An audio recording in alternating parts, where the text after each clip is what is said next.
सबसे पहले तो मैं मीडिया के माध्यम से सभी लोगों को बधाई देना चाहता हूं कि बिहार को एक बड़ा उपलब्धि प्राप्त हुआ है। विजय सिन्हा जी पिछली बार बिहार विधानसभा के अध्यक्ष बने थे और इस बार नेता प्रतिपक्ष का दायित्व भारतीय जनता पार्टी ने दिया है। विधानसभा में जिस मजबूती के साथ अपनी बातों को निडरता के साथ विधानसभा अध्यक्ष के रूप में रखा, अब निश्चित तौर पे प्रतिपक्ष के नेता के रूप में ये अपनी बातों से और सरकार को नाको चने चबाने का काम करेंगे। दूसरी बात, ये हम लोगों के लिए चुनौती है भारतीय जनता पार्टी की सरकार बनाने का, और वो दायित्व इस लखीसराय से ही नींव पड़ेगा और भारतीय जनता पार्टी की अपनी सरकार बिहार में होगी। जहाँ तक आगे लोकसभा के चुनाव की बात है, नीतीश कुमार जी को लोग सब्ज बाग दिखा रहे हैं प्रधानमंत्री बनने का, और मैं तो कहूँगा कि नीतीश कुमार जी 2 बार अकेले अपनी पार्टी का चुनाव लड़े। एक बार 95 में लड़े थे तो 7 सीटें आई थी विधानसभा में।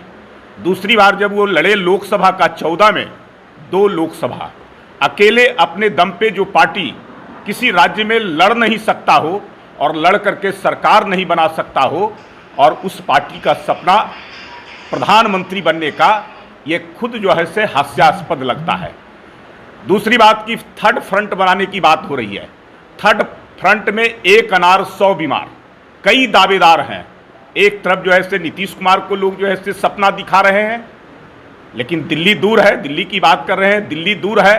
दूसरी तरफ कोई केजरीवाल का नाम ले रहा है, कोई ममता का नाम ले रहा है, कोई केसीआर का ले रहा है, कोई शरद पवार का ले रहा है, कोई अखिलेश यादव का ले रहा है।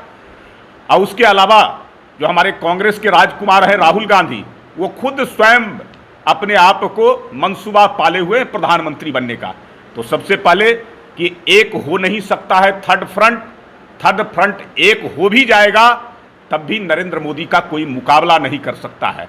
19 में नीतीश कुमार जी ने कहा था कि नरेंद्र मोदी का कोई मुकाबला नहीं है, कोई वैकेंसी दिल्ली के अंदर में नहीं है प्रधानमंत्री के लिए, और कोई अगर मुकाबला करेगा भी तो उस मुकाबले में टिक नहीं पाएगा। मैं उनकी बातों को आगे बढ़ाता हूं।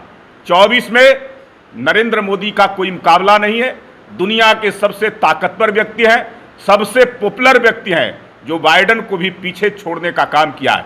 वैसे व्यक्ति हमारा सौभाग्य है कि देश का नेतृत्व कर रहा है। उस नेतृत्व का चाहत और इच्छा का प्रतीक पूरे देश के लोगों का बन चुका है, तो कोई मुकाबला हो ही नहीं सकता है। जहां तक भारतीय जनता पार्टी दुनिया की सबसे ज्यादा सदस्यों वाली पार्टी है, 16 राज्यों में हमारी सरकार है, 3-4 राज्यों में हमारी सहयोगी पार्टियों की सरकार है, और उसको कह रहे हैं कि 50 सीटों पर ये सपना देख रहे हैं। मुझे लगता है कि उन लोगों का सपना ही रह जाएगा। नरेंद्र मोदी पिछले बार से भी ज़्यादा सीटों से अगली बार फिर से प्रधानमंत्री बनेंगे और देश का जो विकास है उस विकास को आगे बढ़ाते रहेंगे।